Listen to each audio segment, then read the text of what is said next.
arrangement with approved off-takers is refined in Ghana before it can be exported. The directive, issued by the Compliance Directorate of the Ghana Gold Board on August 24, 2026, takes effect on September 1, 2026, and forms part of measures to strengthen local value addition in Ghana's gold industry.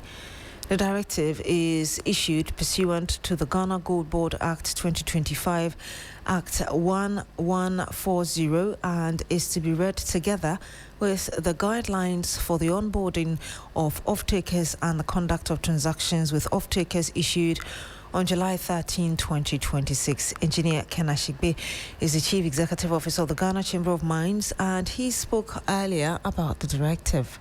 There are things that we need to do, to make sure that our refinery in this country is also competitive, so that we can then start, make sure that if we're refining in this country, we're doing that very competitively. So what was happening previously is that we're selling 20% to the Bank of Ghana and the domestic gold purchase program, but that was being sold at the bullion level. So we'll take them out to LBMA certified refineries, because for the large scale mines, you need to get a refinery that is LBMA certified, because the Bank of Ghana would not be able to keep bullion that is not LBMA certified. So it goes out and Bank of Ghana buys it from the refinery 20%. Now what has happened is that it's been increased to 30% under the GANRAP, and then also that 30% is going to be refined locally. So we have two intermediate refineries in Ghana that are on the process of being LBMA certified. They need to get an LBMA certified refinery, which will be outside, which then, after they've done the first step, they will send it to that LBMA certified refinery for them to finalize the process, so that then that 30% bullion would now be LBMA certified, certified, and then Bank of Ghana then can use that as part of his gold reserve. So that's what we are currently doing. And you heard there the Chief Executive Officer of the Ghana Chamber of Mines. We're joined on the line now by Wisdom Gomashi. He's a mining expert. Good afternoon to you, sir. Thank you very much for joining us. Good afternoon, madam. How significant is this directive in terms of Ghana retaining more value from its gold? Hello? I was asking how significant this is in terms of Ghana retaining more of its gold. Okay, so regarding the new framework between the government of Ghana through Gold Board and the Ghana Chamber of Mines, if I'm right, by the interview that I just had regarding the increase from 20% to 30% commitment that large-scale mining companies are supposed to support government with through the Ghana program. I think it's a very significant development. And how it will help Ghana is that previously, if Ghana would have to go outside to, purchase, bullion, because Ghana, we don't have an LBMA certified refinery. If Ghana would have to go outside to buy bullion to come and put into our vaults, with such an arrangement, which started somewhere in 2023, where the then government signed this agreement with the Chamber of Mines, which was around 20%. This government has increased it to 30%, and its significance is that it's going to reduce the cost at which the states will stop our reserves at the Bank of Ghana, which to a greater extent will help, cushion our currency, and also help regarding our import cover. Under the GANRAP initiative, the government is looking at increasing the import cover from 5 months to 15 months. And this aspect of the 30% from the Chamber of Mines is part of the sourcing operation, which the Gold Board is going to be the sourcing agency. However, the bigger aspects of the initiative is going to come from the artisanal small-scale mining sector, aside this 30% from the large-scale sector. And that is an area which, beyond the gains we want to achieve significantly in terms of economic gains, we should also be looking at the environmental protection, footprint. Analysts have been asking for, personally we have been asking for, that the government through the finance ministry, the lands ministry, and the gold board should provide the list of artisanal small-scale miners, aside the large-scale operating firms, where they are going to source this additional gold from under this GANRAP initiative. So now, government is finding it very difficult to also bring those lists up. And that's just going to be the challenge or the negative aspect with the GANRAP initiative. Apart from that, it's a nice policy. Post the domestic good buying program, which will help Ghana to a greater extent. Yeah. Having made that point, though, the other question on the minds of many is how much more economic value can local refining really create compared to exporting the gold doré? Yeah, so that's a very good question. More often, when we talk about refining of gold, in terms of commercial decisions, the margins are just lesser. Sometimes just an additional 5% of value added. However, the cost that goes into refining such a mineral, most often the country exports that wealth out of the country. In terms of labor, in terms of exported wealth. So if there is a policy where our refineries are going to be given the mandate to refine gold in those quantities, one, is going to help create more jobs in the economy. That alone should be a great step, because there's a lot of unemployment in the system. These people who are also going to be employed will also pay taxes, pay as you earn taxes. That is also another contribution to the government. And on the other end, if the state is exporting the gold in the bullion refined form, the value, even if it is a 5% difference, it goes a long way to also add value to the our balance sheet as a country. Also, when you have the opportunity to also refine your gold in the country, there are other impurities. The metallurgists will call it slag. That is other minerals that are associated in the mineral gold that can only be separated during refining. Example, silver. When you are refining the mineral in your country, you have the opportunity to have a proper accounting of your slags, which you can also sell and make other income. So refining in country has benefits. It may not be too significant, but its significance helps the economy in terms of job creation, in terms of added value, and in terms of strengthening the forex position of the country.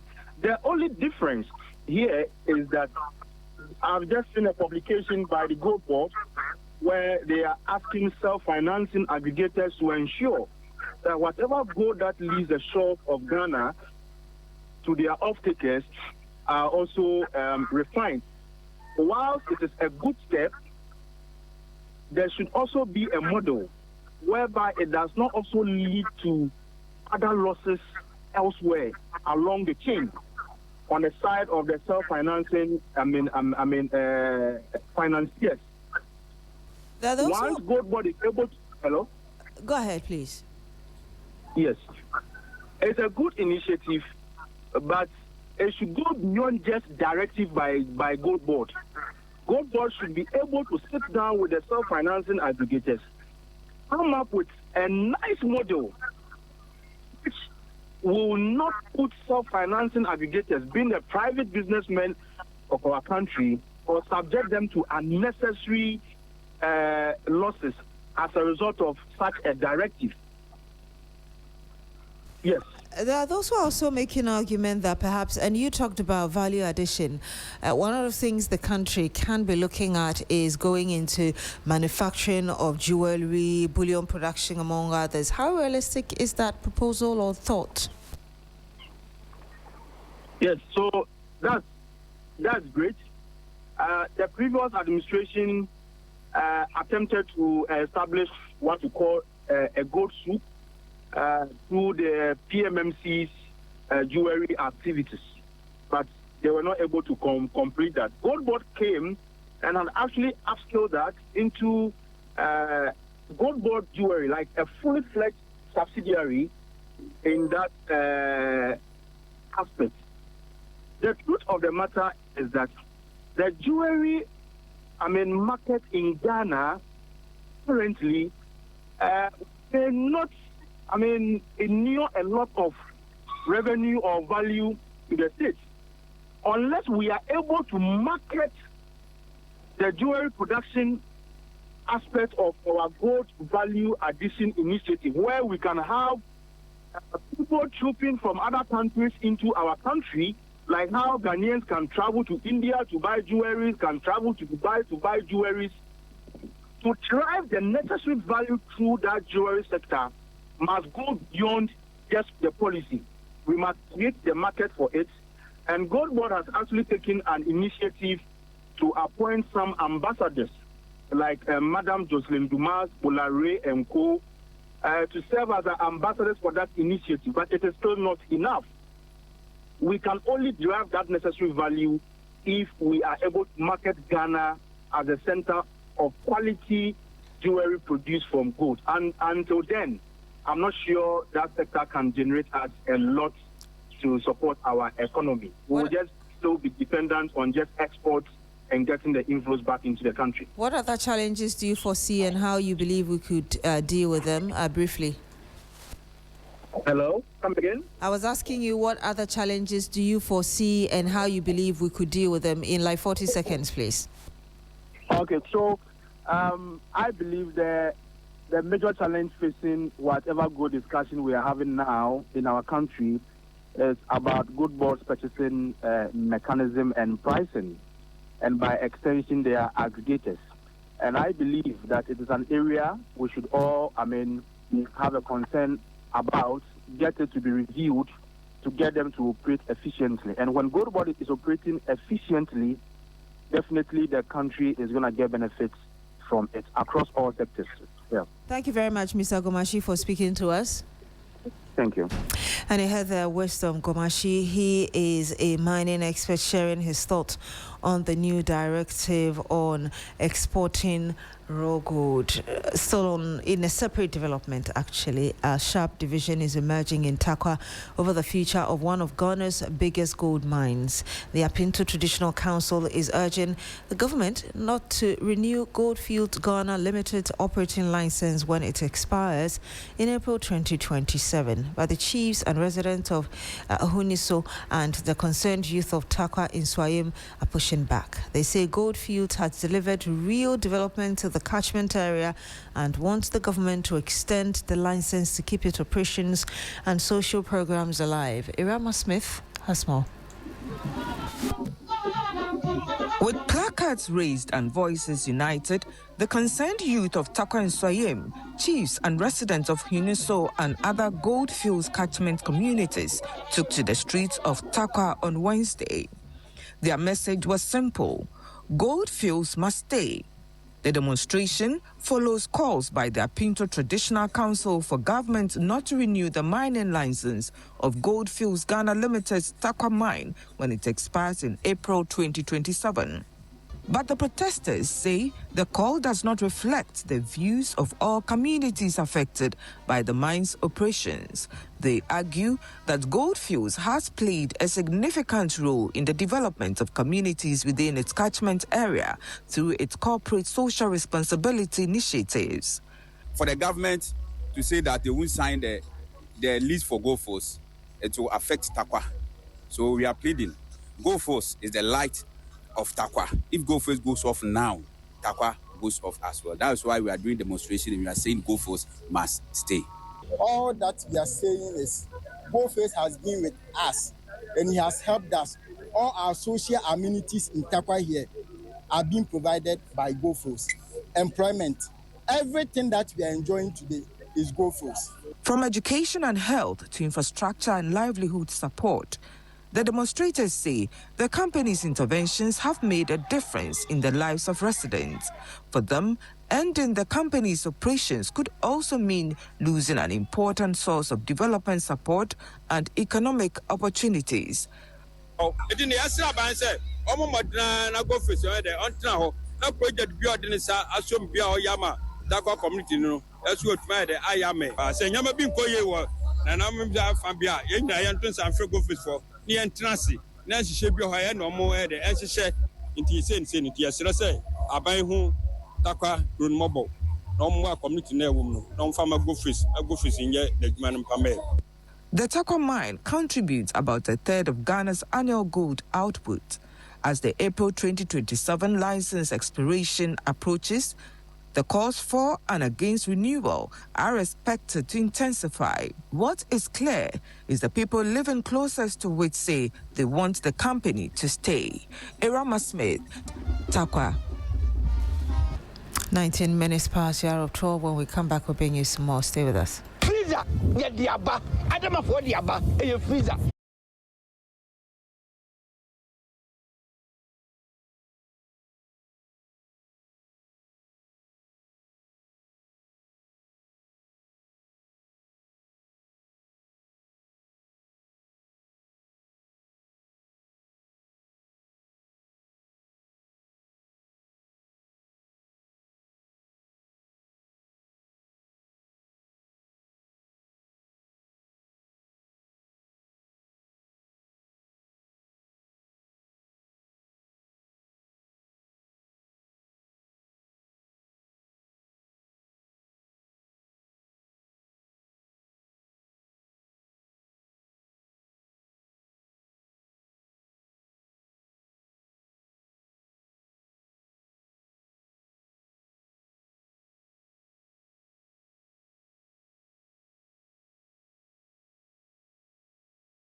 FM 92.7. Now, a program designed to give farmers a greater stake in forest conservation is facing resistance in parts of the Ashanti region.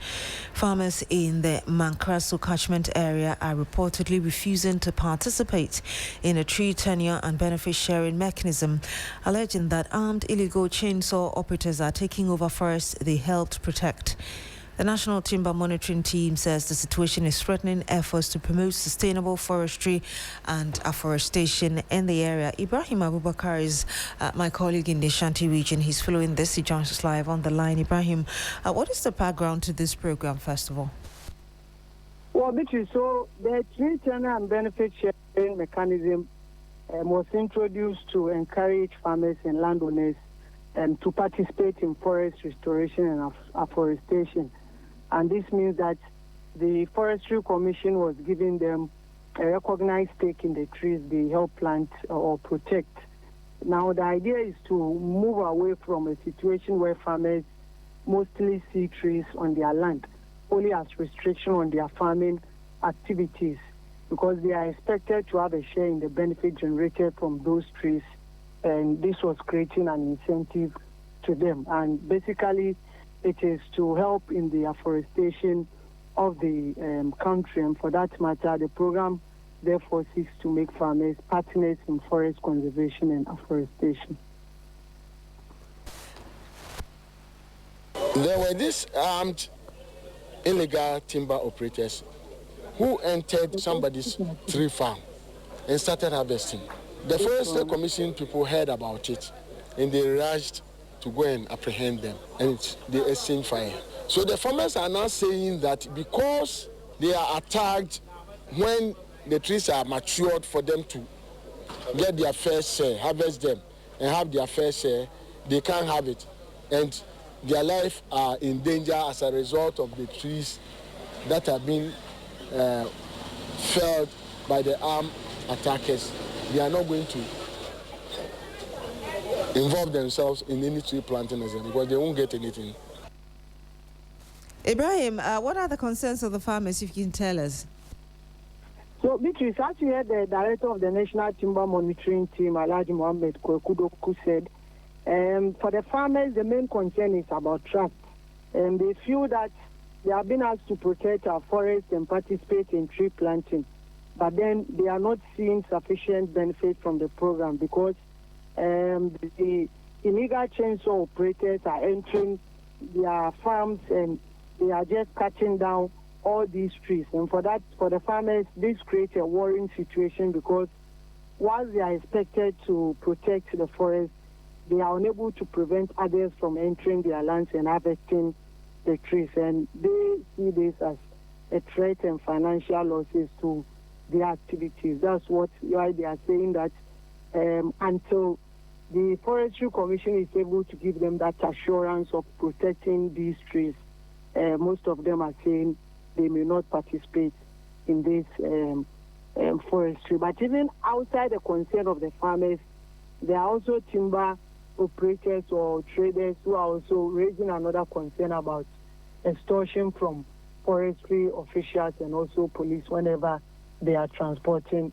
the wood to the city center for sales. And Alhaji Goku has also been speaking about this issue.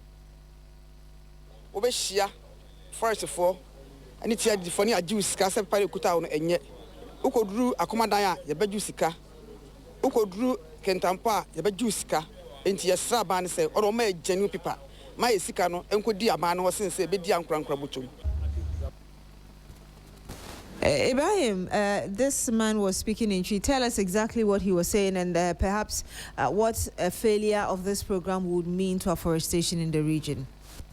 So the sound is that of a timber trader who was raising concern about some monies they are paying to police officials and also those allegations and forestry guards without any official receipt. And they see this as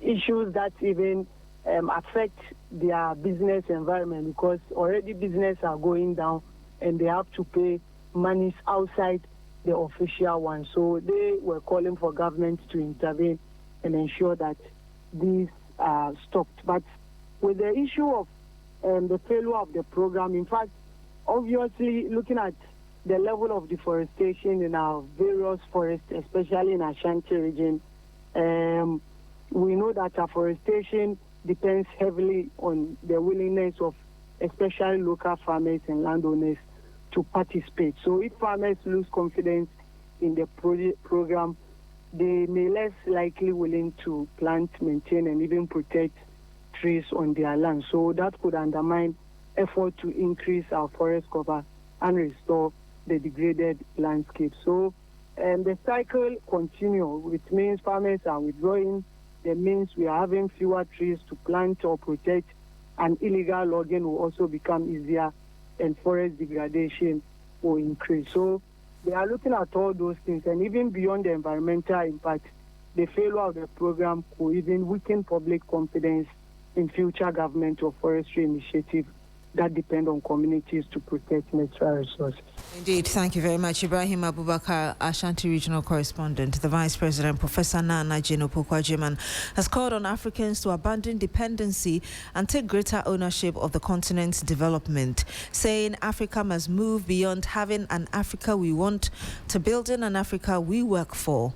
Speaking during the African Mindset Reset Forum in Kigali, Rwanda, the Vice President said Africa's development challenges could not be explained simply by a lack of policies, plans, resources, or human potential. What will it take for us to train our children that we know are bright and are capable and are willing to learn? So what is stopping us? And if somebody tells us also, oh, we don't have the equipment, how much does the equipment cost? And how much are we spending to support other people's equipment? So you see, we need to go back to the fundamentals and then imagine something that our Pan-Africanists imagined of a continent capable that can go into negotiations with the proper information, education, the confidence, and the willingness to do what it is that helps our continents to grow.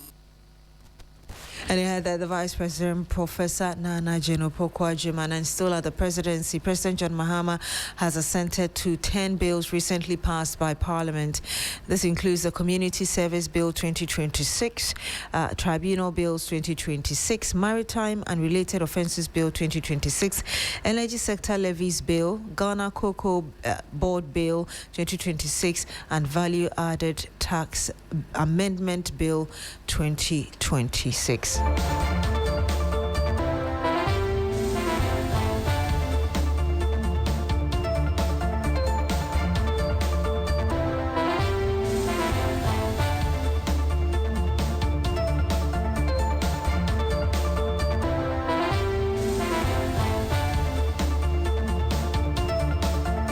Now, beginning 7th September 2026, works will commence on the construction of a double-cell underground rectangular stormwater drains from Pram Junction to First Light Junction along the Dr. Buzia Highway within the Kanishi Enclave. Project coordinator for Gary, Dr.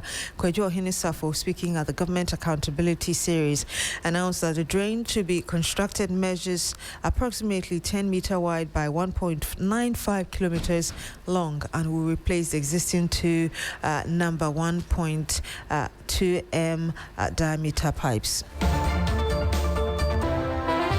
That's it for the Midday News on 3FM 92.7. My name is Beatrice Edu. Thank you very much for joining us this afternoon. Log on to streetnews.com for more news. Coming up shortly is Business Daily with Bismarck Owusu.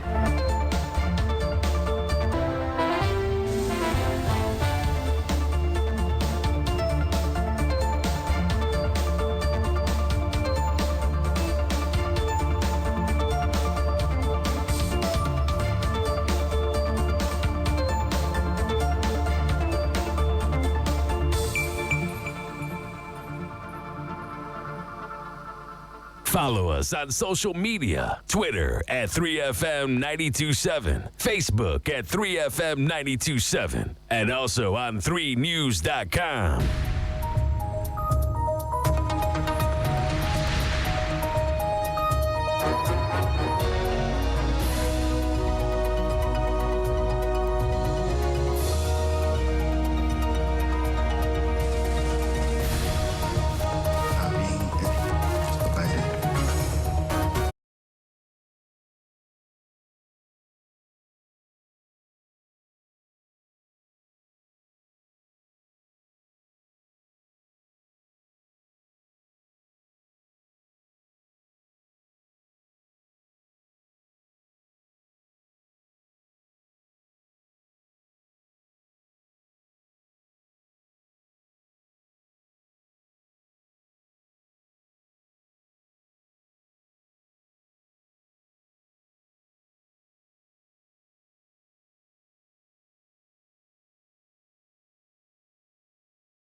Headlines and other stories shortly. Please stay.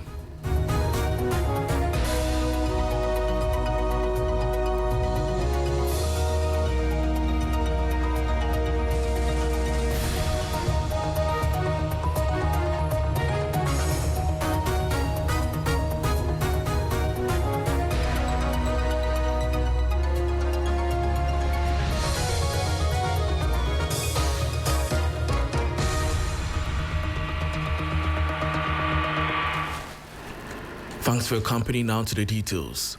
Despite Ghana's recent economic recovery, 56.4% of Ghanaians remain in poverty, with widening disparities across different parts of the country, the World Bank has said. The World Bank Division Director for Ghana, Liberia, and Sierra Leone, Robert Taliesio, said the strong headline economic growth recorded in recent years was yet to translate into improved living conditions for a significant proportion of the population. Despite Ghana's recent economic recovery, 56.4% of Ghanaians remain in poverty, with widening disparities across different parts of the country. The World Bank Division Director of Ghana, Liberia, and Sierra Leone, Robert Taliesio, said the strong headline economic growth recorded in recent years was yet to improve living conditions for a significant proportion of the population. Moving on, the 24-hour Economy Secretariat says it is working with Development Bank Ghana to establish a major financing facility for small and medium-sized enterprises. Director and Head of Innovative Finance, Partnership and Markets, Dr. Ishmael Ni Amano Dodu, says the program aims to mobilize at least $1 billion, equivalent to about 10 billion cedis over 4 years. The Secretariat is confident of raising more than $400 million, or about 4.4 billion cedis in the first phase, which will be channeled through commercial banks to support SMEs. The facility is expected to provide cheaper patient capital with repayment periods of 3 to 5 years and possible moratorium depending on the projects financed. We cannot allow non-performance loan, NPLs, to come. We have to also drive out the notion that this is really not the way we have to approach it so well. It's a bicycle, so you have to not pay back and so on. So this is money that is going to the economy. It's going to real SMEs who are actually running the economy. But one of the things that will be good is that it is not collateralized.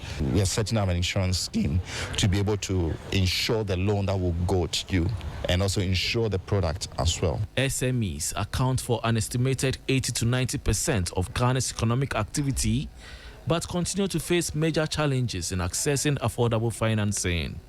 The program is therefore seeking to provide financing at significantly lower rates with a target of 10 to 14% as an initial benchmark for many businesses to expand and create jobs. Our approach, our strategy is to work with Development Bank of Ghana. Why DBG? Because they have access to development finance. Development finance can be very patient. They are also cheaper than normal rate, and they allow the SMEs to be able to build their capital, all right, equity, and continue to invest in their own production and so on. And that was a report on the 24-hour Economy Secretariat targeting $1 billion for small and medium-sized enterprises to facilitate and cut their borrowing costs. Moving on, Governor of the Bank of Ghana, Dr. Johnson Isiama, says the country is working towards full operationalization of its virtual asset regulatory framework by 2027. Regulators have intensified efforts to establish clear rules for the rapidly evolving sector and strengthen safeguards against emerging risks to financial stability, consumers, and the wider financial system. Bank of Ghana. Speaking at the inauguration of a 7-member coordinating committee in Accra, Governor of the Bank of Ghana, Dr. Johnson Isiama, says the Central Bank and the Securities and Exchange Commission are developing operational guidelines and policy sandboxes. These are aimed at supporting the implementation of the Virtual Assets Service Providers Act 2025. The operational guidelines are being developed by the designated regulatory authorities, i.e. the Bank of Ghana and the Securities and Exchange Commission, alongside the implementation of policy sandboxes by both institutions towards fully operationalizing the Act by 2027.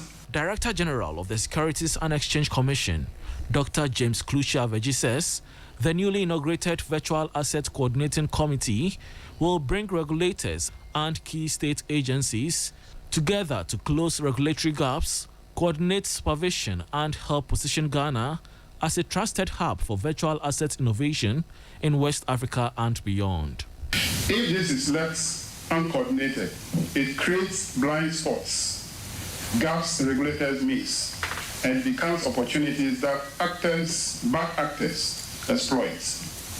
The Virtual Asset Coordinating Committee is our answer to that risk.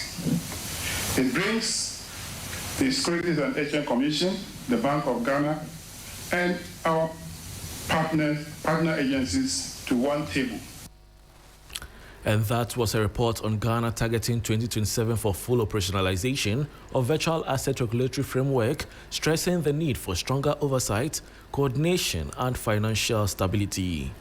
This is still Business Daily on 3FM 92.7 with me, Bismarck. Outside some other stories, the Ghana Gold Board has directed all self-financing aggregators to refine gold doré or raw gold in Ghana before it can be exported, in a move aimed at strengthening local value addition in the country's gold industry. The directive, issued by Gold Board's Compliance Directorate on August 24, 2026, takes effect on September 1, 2026. The following 3 Business News Desk report has the details. Under the new rules, self-financing aggregators will no longer be allowed to export gold doré in its unrefined form. All off-takers agreements and commercial agreements with approved off-takers must expressly provide for the mandatory local refining of gold before export. Gold Board said it will not approve any request to export gold doré unless the gold has first been refined locally at a refinery approved or designated by the board and operating in line with applicable regulatory requirements.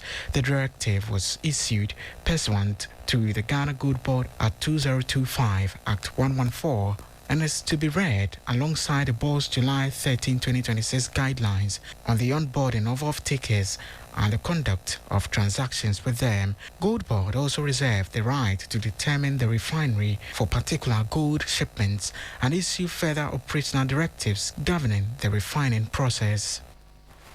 And that was the 3 Business News Desk report on Gold Board ordering mandatory local refining of gold doré before export. Still on the extractive sector, Ghana's upstream petroleum industry is poised for a fresh wave of investment, with 10 partners committing $2 billion to development projects expected to expand production and strengthen the country's gas supply. According to Chief Executive of the Petroleum Commission, Emefa Hardcastle, the investment could also cut the unit cost of gas by about 18%, delivering estimated savings of $300 million to the country. The upstream petroleum sector has seen some momentous improvement in investor confidence. Pursuant to the promise His Excellency made to Ghanaians, all disputes between upstream oil and gas players and the government of Ghana have been promptly resolved, paving the way for more investment. As a testament to the reset in the investor confidence, the Jubilee and 10 partners have committed to invest $2 billion in further development activities. Earlier this week, during the launch of the Petroleum Commission's 15 years anniversary, I mentioned that this investment will result in sustaining oil production, increasing gas production, and reducing the Jubilee gas price by approximately 18%, translating into $300 million of savings for the country.